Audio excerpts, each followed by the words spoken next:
నమస్కారం, ఇది సంగతికి స్వాగతం. బొజ్జ గణపతి దేవతలో తొలి పూజ అందుకునే ఆదిదేవుడు. ఈ ఏకదంతుడికి ఉత్సవాలు జరిపే పర్వదినమే వినాయక చవితి.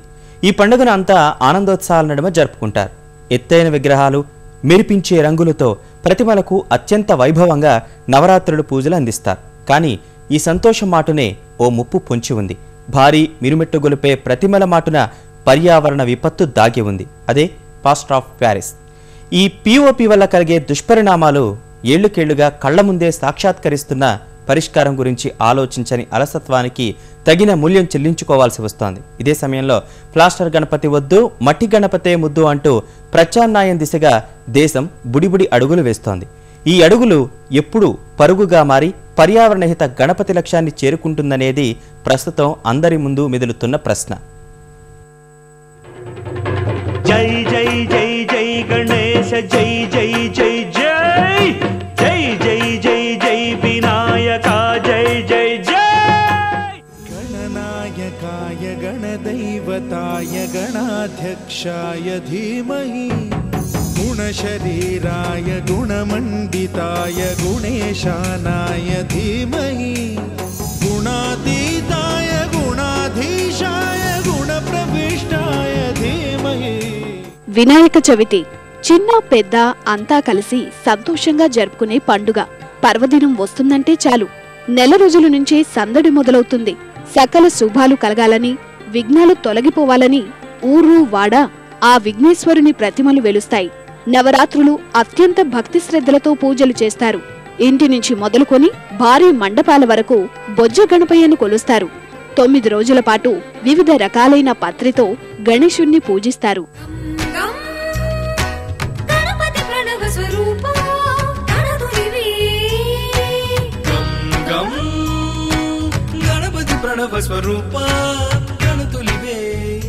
విగ్రహాల భారీతనంతో పాటు మెరుమిట్లు గొలిపే రంగుల్లో ప్రతిమలను తెచ్చి మురిసిపోతారు. జై బోలో గణపతి మహారాజ్ కి జై, గణపతి బప్పా మోరియా అంటూ నవరాత్రులు పూజిస్తారు. సర్వజన హితం కోసం ప్రత్యేక పూజలు చేస్తారు. సమాజ హితమే పరమార్థంగా జరుపుకునే ఆ పండుగ నేడు పర్యావరణానికి తీరని నష్టాన్ని కలిగిస్తోంది.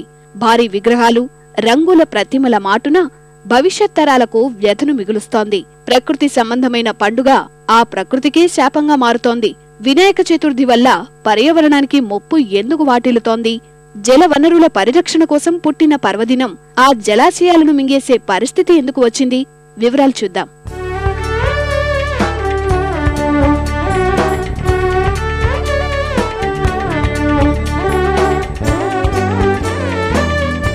వినాయక చవితి దేశంలో ముంబైతో పోటీ పడి మరీ వైభవంగా జరిగే మహానగరం హైదరాబాద్.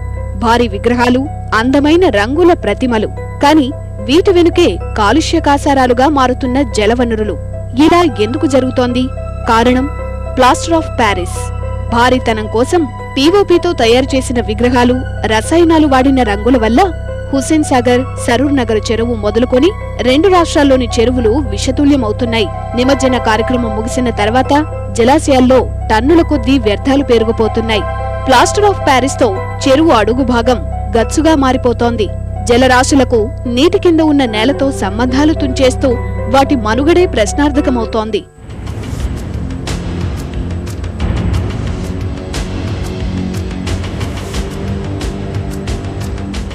ఈ దుష్పరిణామాలకు కారణం ఎవరు?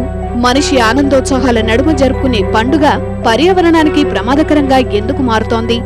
ఆదిదేవుడు వినాయకుని తప్పేవైనా ఉందా? అసలే లేదు. తప్పంతా మానవునిదే. భారీ విగ్రహాలు ఏర్పాటు చేయాలనే పోటీలో ప్లాస్టర్ ఆఫ్ ప్యారిస్ విగ్రహాలు తెస్తున్న చేటును మరచిపోతున్నారు. ప్రతిమలకు వాడే రసాయనాల రంగుల హానిని పసిగట్టలేకపోతున్నారు. ఉత్సవాల సందడిలో అంత ఎత్తున కనిపించే విగ్రహాలు ఎంత ముప్పును తీసుకువస్తున్నాయో గమనించలేకపోతున్నాం.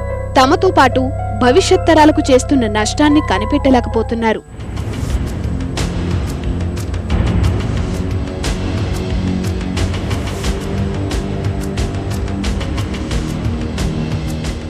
ఏటికేటా పెరిగిపోతున్న పీఓపీ వినియోగం కలిగిస్తున్న దుష్పరిణామాలు తీవ్ర ఆందోళన కలిగిస్తున్నాయి. వాటి నుంచి వెలువడే విష వ్యర్థాలు ప్రకృతికి తీరని చేటు చేస్తున్నాయి. ఈ పీఓపీ విగ్రహాల తయారీలో కాల్షియం సల్ఫేట్ నీళ్లలో కరగడానికి 3 నుంచి 4 ఏళ్లు పడుతుంది. కొన్ని సందర్భాల్లో మరింత ఎక్కువ సమయం పడుతుంది. పైగా నీటిలో ఆ కాల్షియం శాతం పెరిగే కొద్దీ గాఢత పెరిగి ఈ నీటిని తాగితే పక్షవాతం, మెదడువాపు, నరాల సంబంధిత వ్యాధులు వచ్చే ప్రమాదముంది.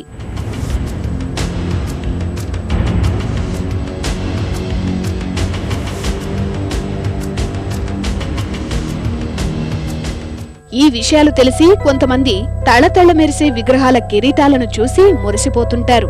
మిరుమిట్లు గొలిపే ప్రతిమ అందాలను చూసి మైమరిచిపోతుంటారు. దగదగల వెనుక దుష్ప్రభావాన్ని గుర్తించాల్సిన బాధ్యతను మాత్రం పక్కన పెడుతున్నారు. విగ్రహాల రంగుల కోసం మెగ్నీషియం, లెడ్, ఆర్గానిక్, మెలిగ్నం, cobalt oxide, ferric oxide, chromium oxide మిశ్రమాలు వాడతారు. ఈ రసాయనాలు మనుషులతో పాటు జలచరాలకు తీవ్ర నష్టాన్ని కలిగిస్తున్నాయి. మెగ్నీషియం నరాల వ్యవస్థను దెబ్బతీస్తుంది. లెడ్, కాడ్మియం వల్ల రక్తంలో మార్పులు, గుండె సంబంధిత సమస్యలు ఎదురవుతాయి. ఆర్గానిక్ వల్ల ఎముకల సమస్య, కిడ్నీలు పాడయ్యే ప్రమాదం ఉంది. మెలిగ్నంతో నరాల సమస్య, మెదడు సంబంధిత వ్యాధులు రావచ్చు. Cobalt oxide, ferric oxide, chromium oxide వంటి మిశ్రమాల వల్ల కాలేయం, మూత్రపిండాలకు సంబంధించిన అనారోగ్యాలు వచ్చే ముప్పు ఉంది.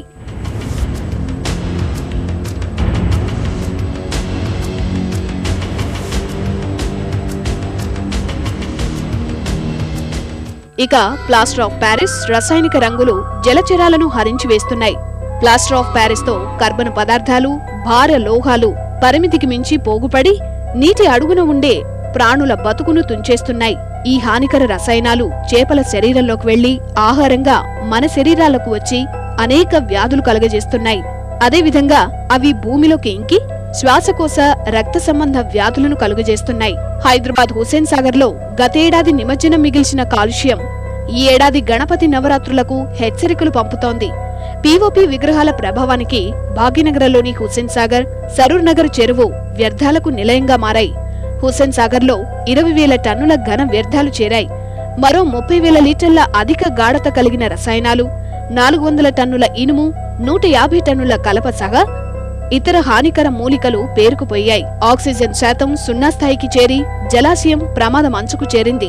ఈ పరిస్థితి ఒక హుస్సేన్ సాగర్ లో మాత్రమే కాదు, ప్లాస్టర్ ఆఫ్ ప్యారిస్ విగ్రహాలు నిమజ్జనం జరుగుతున్న ప్రతి చెరువు, సరస్సు, కుంటలది. అంటే మనం ఏమాత్రం ప్రకృతి మీద జాలి, దయ లేకుండా, విచక్షణ లేకుండా ఇష్టం వచ్చినట్టు దాన్ని ఖర్చు పెట్టేస్తే రేపొద్దున మన జనరేషన్లో మనకే ఓ 4-5 ఏళ్ల తర్వాత ఇవి దొరకకుండా ఉన్న పరిస్థితి వస్తుంది. అప్పుడు బాధపడేది మనం వచ్చే తరం వరకు కూడా ఆలోచించక్కర్లేదు. కనీసం మన తరంలో కూడా ఇవి కావాలి అంటే ఈ రోజు నుంచే మనం పొదుపు మొదలు పెట్టాలి. పొదుపు అంటే మనం మట్టితోనే చేయండి. మట్టిని తిరిగి ఆ చెరువులోనో, లేదంటే ఇంకుడు గుంటలోనో, లేదంటే మీరు తయారు చేసిన చిన్న గుంటలోనో కలపండి. మళ్ళీ తిరిగి ఆ మట్టిని ప్రిజర్వ్ చేయండి, వెనక్కి పంపించండి. అలాగే పత్రిని కూడా ఇష్టం వచ్చినట్టు కట్ చేయకుండా పరిమితంగా వాడండి. అగైన్ మళ్ళీ మీరు మొక్కలను పెంచండి, ఎందుకంటే వచ్చే ఏడాది మళ్ళీ మనకు పండగ పత్రి కావాలి. ఇలా ప్రకృతికి పెను విపత్తుగా మారిన ప్లాస్టర్ ఆఫ్ ప్యారిస్ విగ్రహాలకు ప్రత్యామ్నాయం లేదా? వినాయక చవితి ప్రారంభం నుంచి ఇలాగే భారీ విగ్రహాలనే పూజిస్తున్నారా? అసలు గణేష్ చతుర్థి ప్రాశస్త్యాన్ని పరిశీలిస్తే మనిషి మనుగడకు అవసరమైన వాటిని ఎన్నింటినో ప్రకృతి అందించింది.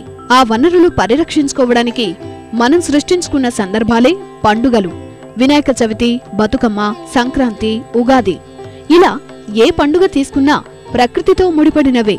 ఈ ఆచారాల వెనుక పరమార్థం పర్యావరణాన్ని పరిరక్షించటమే. ఈ విషయంలో వినాయక చవితి మరింత ప్రత్యేకమైనది. చెరువు మట్టితో విగ్రహాలు, 21 ఔషధ పత్రాలతో పూజలు. ఇది గణేష్ చతుర్థి ప్రాశస్త్యం. వర్షాకాలంలో కురిసిన వానలతో చెరువులు, కుంటల్లో మట్టి పేరుకుపోతుంది. ఆ మట్టిని తీసుకొని వినాయక విగ్రహాలు చేయడం సంప్రదాయంగా వస్తోంది. ఈ పూడిక వల్ల చెరువులోకి కొంత నీరు వచ్చి చేరుతుంది. దీనివల్ల ఆక్సిజన్ స్థాయిలు కూడా పెరుగుతాయి. జలచరాలు జీవించేందుకు ఈ ప్రక్రియ ఉపయోగపడుతుంది. ఇక గరిక, తులసి, మారేడు, జిల్లేడు, జాజి, గన్నేరు, మామిడి, దానిమ్మ, ఉత్తరేణి వంటి 21 రకాల పత్రాలతో బొజ్జ గణపయ్యను పూజిస్తారు. వీటిల్లో ఒక్కో ఆకుకు ఒక్కో రకమైన వ్యాధిని తగ్గించే గుణం ఉంటుంది. బంకమనుతో చేసిన ప్రతిమను ఈ పత్రాలతో పూజించి నిమజ్జనం చేసేవారు. విగ్రహాలు నీళ్లలో పడిన తర్వాత పూలు, ఔషధ ఆకులు నీటిలో నాని ప్రభావం చూపుతాయి. చెరువులు, నదుల్లోకి కొత్త నీటితో పాటు చేరే విషపురుగులు, క్రిములకు ఈ ఆకుల్లోని ఔషధ గుణాలు విరుగుడుగా పనిచేస్తాయి. బ్యాక్టీరియాను నిర్మూలిస్తాయి. దీనివల్ల నీటిలోని ఆక్సిజన్ శాతం పెరుగుతోంది. ఇది వినాయక చవితి వేడుకల్లోని అంతర్లీనంగా ఉన్న సైన్స్.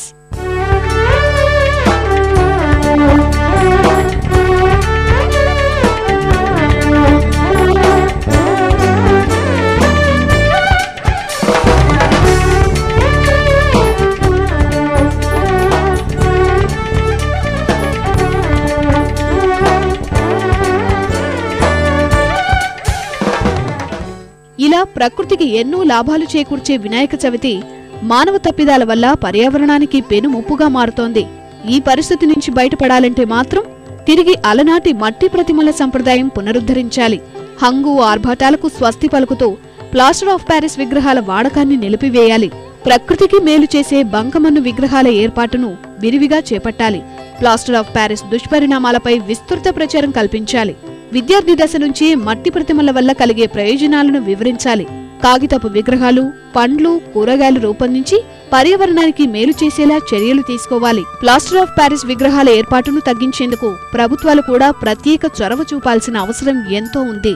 కాకపోతే సున్నితమైన అంశం కావడంతో అధికారులు సైతం ఈ విషయంలో వేగంగా అడుగులు వేయలేని పరిస్థితి.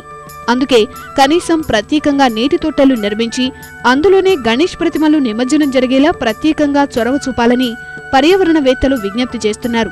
పూణేలో అనుసరిస్తున్న ఈ విధానాన్ని దేశమంతటికీ విస్తరింపజేయాలని కోరుతున్నారు. అందుకోసం వినాయక చవితి ముందు రోజుల నుంచే మండపాల నిర్వాహకులతో సమావేశాలు నిర్వహించి అవగాహన కల్పించాలి. సర్కార్ పెద్దలు సమగ్ర విధానాన్ని అనుసరించాల్సిన అవసరం ఉంది.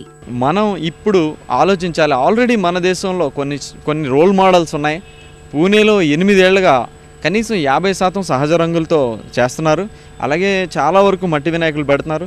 దోబిఘాట్లాగా కంటైనర్లు కట్టి ఆ మట్టి వినాయకులు అన్నీ ఒక క్లోజ్డ్ దాంట్లో కుంటలో నిమజ్జనం చేసి మట్టిని కాపాడుతున్నారు.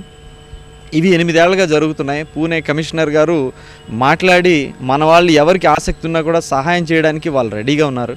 ఈ నేపథ్యంలోనే పర్యావరణ పరిరక్షణకు తమ వంతుగా అనేక స్వచ్ఛంద సంస్థలు ముందడుగు వేస్తున్నాయి. విద్యార్థుల నుంచి పెద్దల వరకు బంకమన్ను ప్రతిమలపై అవగాహన కల్పిస్తున్నాయి. పీఓపీ అనర్థాలను వివరిస్తూ మట్టి బొమ్మలను ఉచితంగా అందిస్తున్నారు. భాగ్యనగరంలో చిన్నారులకు అవగాహన కల్పించాలనే లక్ష్యంతో నేషనల్ గ్రీన్ కార్ప్ సంస్థ అవగాహన కార్యక్రమాలను చేపట్టింది.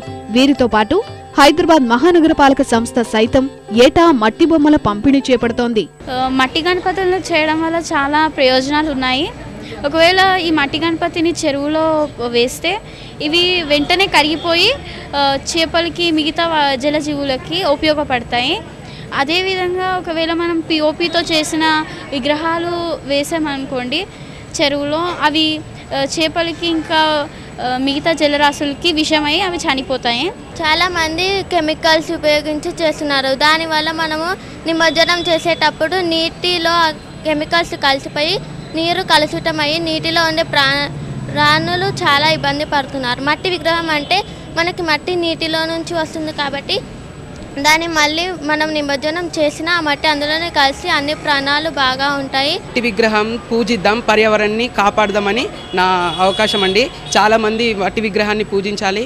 మా ఇంట్లో కూడా నేను ఇలాంటి విగ్రహం చేసి పూజిస్తాను. మట్టి విగ్రహం నీటిలో చాలామంది కలర్ విగ్రహాలు వేయకుండా మట్టి విగ్రహాలు వేయవలసిందిగా కోరుతున్నాను. ఈ మధ్య చాలామంది కెమికల్స్ వాడి వినాయకులను తయారు చేస్తున్నారు. దానివల్ల పర్యావరణం పాడైపోతుంది. ఇలా మట్టితో వినాయకులను చేయడం వల్ల మనకెంతో లాభం ఉంటుంది. దానివల్ల పర్యావరణ రక్షణ కూడా మనం చేస్తాము. మట్టి వినాయక విగ్రహాలని పెంపొందించడం అవసరం కాదండి, అదే విధంగా చేయాలా, వేరే విధమే లేదు ఈ పండగ జరుపుకోవటానికి. కాకపోతే ఇప్పుడు కృత్రిమంగా కొత్త రకాలతో వాణిజ్యపరంగా వినాయకులను తయారు చేస్తున్నామే తప్ప, లేదంటే పద్ధతి చూస్తే మీకు అదొక్కటే పద్ధతి. మట్టితోనే చేయాలా, మట్టికే జీవన ప్రతిష్ఠ చేయాలా, మళ్ళీ దాన్ని మట్టిలోనే కలపాలా, అంటే నీటి వనరులో ఉండే మట్టిలో కలపాల. దానికి వేరే మార్గం లేదు. ఇవన్నీ కొత్తగా మనకు కమర్షియలైజేషన్ అంటాం. ఆ కమర్షియల్గా వచ్చిన మార్గాలే తప్ప ఇతరత్ర ఇంకేమీ కాదు. అది ఉత్సవాలకు ఎవరూ వ్యతిరేకం కాదు, కానీ ప్లాస్టర్ ఆఫ్ ప్యారిస్ విగ్రహాల ఏర్పాటుపైనే అభ్యంతరాలు. ఆనందోత్సాహాల నడుమ జరుపుకునే పండుగ ఎలాంటి హాని కలిగించకూడదనే అందరి ఆరాటం. మనిషి బతుకుకు ఆధారమైన జలవనరులు విషతుల్యం కాకూడదని పర్యావరణ ప్రేమికుల పోరాటం. సకల కార్యాల్లో విఘ్నాలు తొలగించే విఘ్నేశ్వరుడు ఎలాంటి కష్టాలు కలిగించకూడదు. ఇలా ప్రతి ఏడాది పర్యావరణ గణపతిపై జరుగుతున్న ప్రచారంతో ప్రజల్లో ఇప్పుడిప్పుడే కాస్త మార్పు వస్తోంది. ఈ మార్పు మరింత పెరిగి ప్రతి ఒక్కరూ మట్టి గణపతికి జై కొట్టి భవిష్యత్ తరాల జీవితాల్లో ఆనందాలు నింపాలని ఆశిద్దాం. गणनायकाय गणदैवताय गणाध्यक्षाय धीमहि गुणशरीराय गुणमण्डिताय गुणेशानाय धीमहि गुणातीताय गुणाधीशाय गुणप्रविष्ट. దేశంలో ఓవైపు మోహం చాటేసిన వరుణుడు మరోవైపు మాత్రం ప్రచండ రూపాన్ని ప్రదర్శిస్తున్నాడు. ఉత్తర భారతాన కుంభవృష్టి, పెను వరదలు, విరిగి పడుతోన్న కొండచెరుల రూపంలో బీభత్సం చేస్తున్నాడు. ప్రమాదకర స్థాయిని దాటి ప్రవహిస్తున్న నదులు కరకట్టలు తెంచుకుని జనావాసాలపై దూకి అల్లకొల్లోలం సృష్టిస్తున్నాయి. ఈ విలయంలో వేలకు వేల గ్రామాలు జలదిగ్బంధంలో చిక్కుకుపోగా లక్షలాది మంది సర్వస్వం కోల్పోయి నిరాశ్రయులయ్యారు. ఇలా ఉత్తర భారతంలో 10 రాష్ట్రాలను చుట్టుముట్టిన భారీ వర్షాలు జనజీవనాన్ని స్తంభింపచేస్తున్నాయి. వీటిని సమర్థంగా ఎదుర్కొనేందుకు ప్రభుత్వాలు తీవ్ర ప్రయత్నాలే చేస్తున్నాయి. వరద ముంపున్న ప్రాంతాల నుంచి లక్షల్లో ప్రజల్ని సురక్షిత ప్రాంతాలకు చేరవేస్తున్నారు. రాష్ట్రాలు ఎదుర్కొంటున్న సమస్యలపై స్పందించిన కేంద్రం ఎటువంటి సాయం చేయడానికైనా సిద్ధంగా ఉన్నట్లు ప్రకటించింది. జాతీయ విపత్తు నిర్వహణ బలగాలకు చెందిన 53 బృందాలు వరద బాధిత ప్రాంతాల్లో సహాయక చర్యలను ముమ్మరం చేశాయి.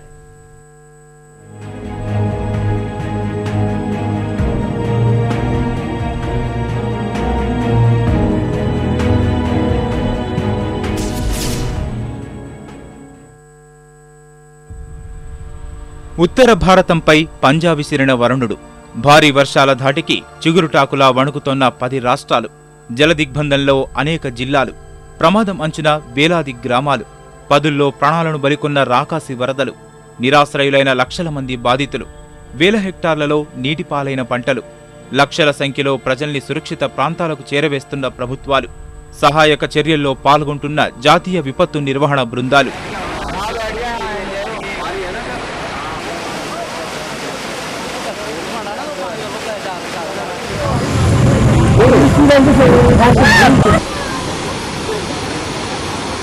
దేశంలో ఒకవైపు స్తబ్దుగా ఉన్న వరుణుడు మరోవైపు తన ప్రతాపాన్ని చూపిస్తున్నాడు.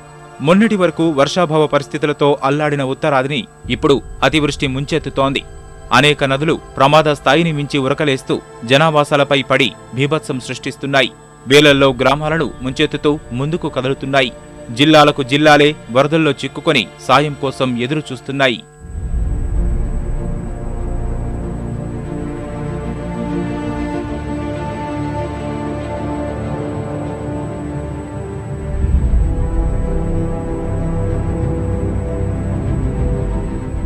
గతేడాది హిమాలయ సునామీ ధాటికి సర్వం కోల్పోయిన ఉత్తరాఖండ్ను ఈ ఏడాది కూడా వరుణుడు వదలడం లేదు.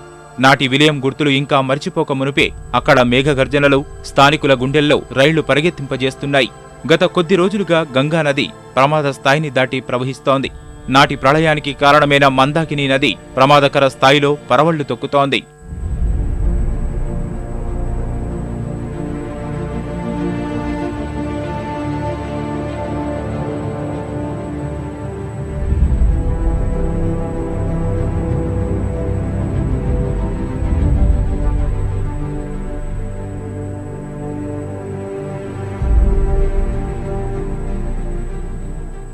భారీ వరదల కారణంగా అనేక చోట్ల కొండచెరలు విరిగిపడుతున్నాయి. చార్ధామ్ యాత్రకు అనేక ఆటంకాలు కలుగుతున్నాయి. గంగోత్రి, యమునోత్రి, బద్రీనాథ్కు దారితీసే రహదారులను అధికారులు మూసివేశారు. కేదార్నాథ్కు వెళ్లేందుకు అనుమతిస్తున్నా భక్తులు అక్కడికి వెళ్లేందుకు సాహసించడం లేదు.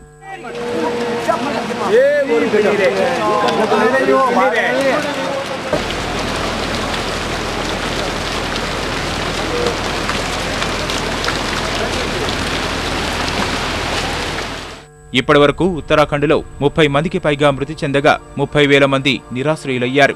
16 గ్రామాలకు పూర్తిగా బాహ్య ప్రపంచంతో సంబంధాలు తెగిపోయాయి.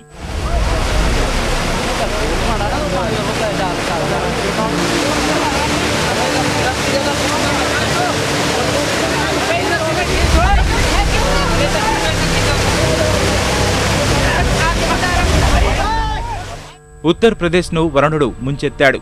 ఈ రాష్ట్రం గుండా వెళ్లే నదులన్నీ పోటెత్తి ప్రవహిస్తుండటంతో 25 మందికి పైగా మృత్యువాత పడ్డారు. 1600కు పైగా గ్రామాలు వరద గుప్పిట్లో చిక్కుకున్నాయి. అనేక నదులు ప్రమాద స్థాయిని దాటి ప్రవహిస్తుండటంతో ప్రజలు భయాందోళనలకు గురవుతున్నారు.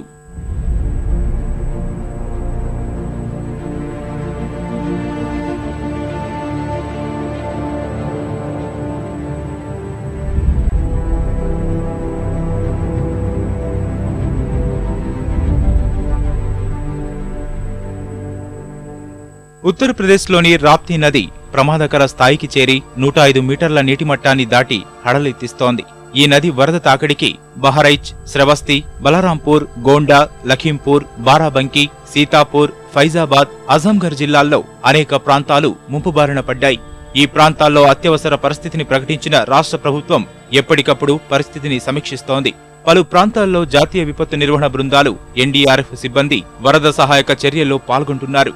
2 హెలికాప్టర్లను వినియోగిస్తున్నారు.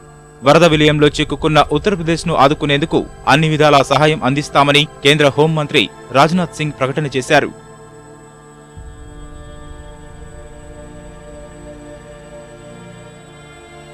బీహార్ను భారీ వరదలు బెంబేలెత్తిస్తున్నాయి. ఎగువన ఉన్న నేపాల్ నుంచి వస్తోన్న వరద నీరు రాష్ట్రంలోని అనేక ప్రాంతాలను ముంచెత్తుతున్నాయి. దాదాపు 9 జిల్లాలు సముద్రాన్ని తలపిస్తున్నాయి. లక్షల్లో నిరాశ్రయులయ్యారు. 75 పునరావాస శిబిరాలను ఏర్పాటు చేసిన సర్కారు దాదాపు 40,000 మందిని సురక్షిత ప్రాంతాలకు తరలించింది. ముఖ్యమంత్రి జితన్ రామ్ మాంఝీ వరద ప్రాంతాల్లో ఏరియల్ సర్వే నిర్వహించారు. జాతీయ విపత్తు నిర్వహణ బృందాలు 12 వరద బాధిత ప్రాంతాల్లో సహాయక చర్యల్లో పాల్గొంటున్నాయి. వరదల తాకిడికి భారీగా నష్టపోయిన జిల్లాల్లో నలంద, దర్భంగా, పశ్చిమ చంపారణ్, పాట్నా జిల్లాలు ఉన్నాయి.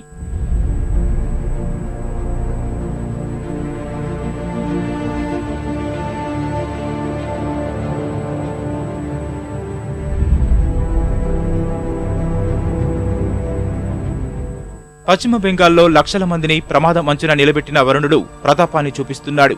తూర్పు మిడ్నాపూర్లోనే దాదాపు 553 గ్రామాలు జలదిగ్బంధంలో చిక్కి 1,00,000 మంది నిరాశ్రయులయ్యారు. రాష్ట్ర ప్రభుత్వం ఏర్పాటు చేసిన 154 పునరావాస శిబిరాల్లో 32,000 మంది వరకు తలదాచుకున్నారు. కంసావతి నది ప్రమాద స్థాయి దాటి ఊర్లపై విరుచుకుపడుతోంది. అనేక చోట్ల నదికున్న కరకట్టలు తెగి సమీప ప్రాంతాలను ముంచెత్తుతున్నాయి. ఏటా వరద గుప్పిట్లో చిక్కుకునే మాల్దాలోనూ జలప్రళయం కొనసాగుతోంది. ఇప్పటి వరకు బెంగాల్లో 20 మందికి పైగా మృత్యువాత పడగా 18 లక్షల మంది నిరాశ్రయులుగా మిగిలారు.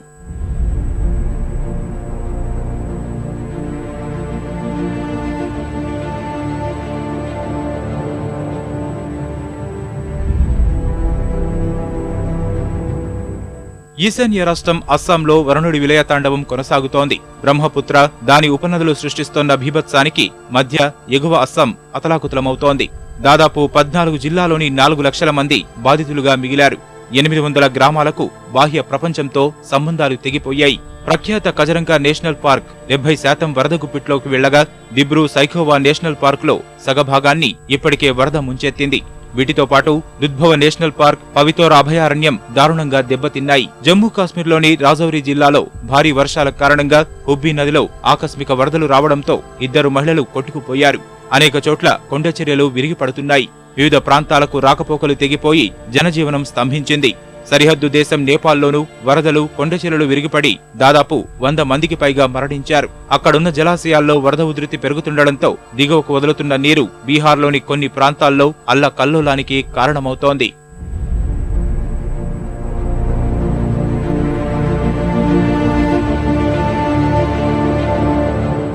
గత కొద్ది వారాలుగా వరదలతో సతమతమవుతున్న ఒడిశాకు ప్రధాని నరేంద్ర మోడీ ఆర్థిక సాయం ప్రకటించారు.